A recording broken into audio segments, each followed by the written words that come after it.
Assalamualaikum warahmatullahi wabarakatuh.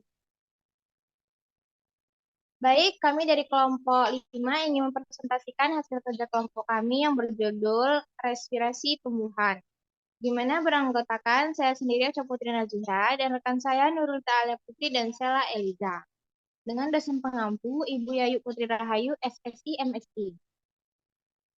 Selanjutnya, saya akan menjelaskan tentang latar belakang, di mana di sini tumbuhan memiliki ciri makhluk hidup sebagai proses kehidupan yaitu bernafas atau disebut respirasi.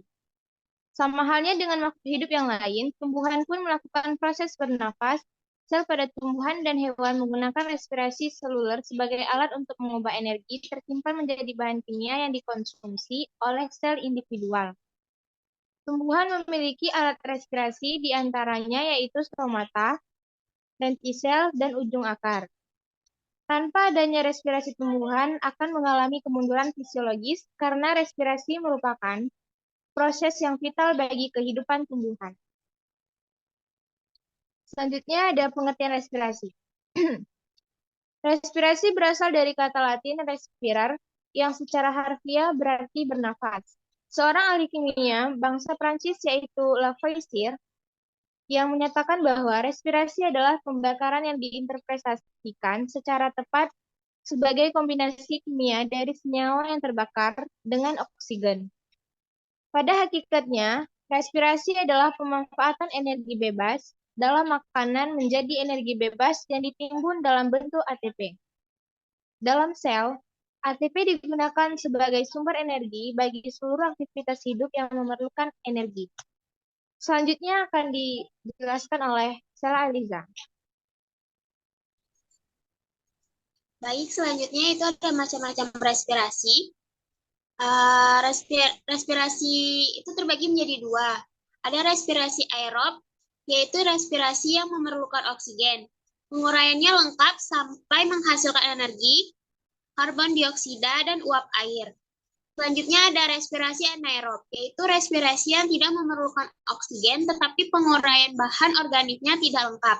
Bahan bakunya adalah seperti karbohidrat, asam lemak, asam amino, sehingga hasil respirasi berupa karbon dioksida, air, dan energi dalam bentuk ATP. Next. Selanjutnya itu ada reaksi kimia.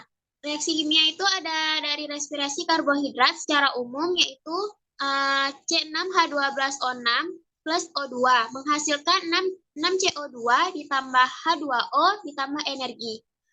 Dan ada pun contoh respirasi pada glukosa dengan reaksi sederhananya yaitu C6H12O6 ditambah 6O2 menghasilkan 6H2O ditambah 6CO2 plus energi. Next.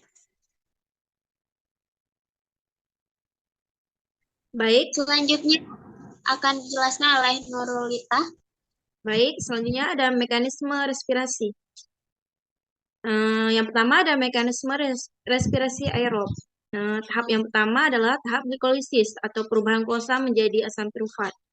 Tahap pertama ini memiliki proses yang panjang yang terjadi di dalam sitosol.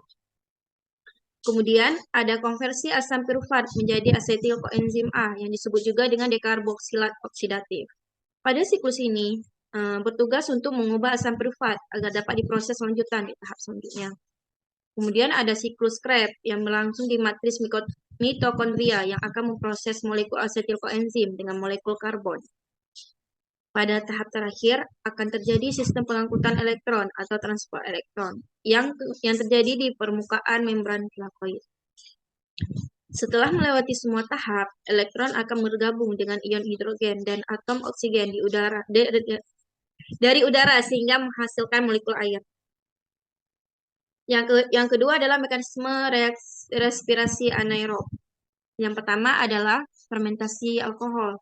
Dalam proses pertama dilakukan fermentasi alkohol yang akan mengubah molekul pirufat menjadi glikolisis atau asetaldehid. Sedangkan yang kedua adalah fermentasi asam laktat. Tahap respirasi selanjutnya adalah fermentasi laktat yang akan menghasilkan oksigen. Saat fermentasi ini terjadi, molekul asam pirufat adalah hasil dari glikolisis.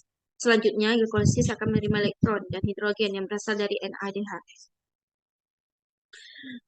Selanjutnya ada faktor-faktor yang mempengaruhi respirasi. Yang pertama ada substrat respirasi, yang kedua ada umur jaringan dan tipe jaringan, yang ketiga ada suhu, yang keempat ada oksigen, yang kelima ada karbon dioksida, dan yang keenam ada luka dan rangsangan mekanik. Baik, selanjutnya saya akan kembalikan kepada moderator. Baik, sekian kerja kelompok dari kami. Mohon maaf bila ada kekurangan. Wabillahi taufiq wal hidayah. Wassalamualaikum warahmatullahi wabarakatuh. Waalaikumsalam warahmatullahi wabarakatuh.